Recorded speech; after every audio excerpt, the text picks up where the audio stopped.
বাচ্চাকে বোঝাচ্ছি যে আমাদের ব্রেইনের সিস্টেমটা এরকম, তোমাকে 8 ঘন্টা ঘুমাতে হবে, তাড়াতাড়ি ঘুমাতে হবে, যদি সে না বুঝে, মানে এই লার্নিংটা নিশ্চয়ই বাচ্চার লার্নিং ফ্রম ইনিশিয়েটিভ বা ইমিটেটিং যেটা আমরা বলছি, ওই জায়গা থেকে নিশ্চয়ই বাচ্চার একটা লার্নিং হয়।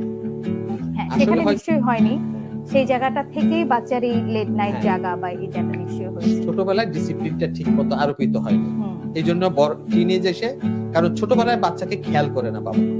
কেন খেয়াল করে না? বাবা মারা চাই যে খালি পড়াশোনায় ভালো রেজাল্ট করতে। এখন দেখতেছে আরে ও তো পড়ে না, তখন তাদের মাথায় টনক নড়ে, তখন আমাদের কাছে নিয়ে আসে। কিন্তু তার আগে কিন্তু কুকুরের লেজ ব্যাক হয়ে গেছে। এখন এটা একটা প্রবাদ আছে যে কুত্তার লেজ সুঙ্গের ভিতরে ভরে রাখলে ওটা থেকে বের করলে আবার ব্যাক হবে।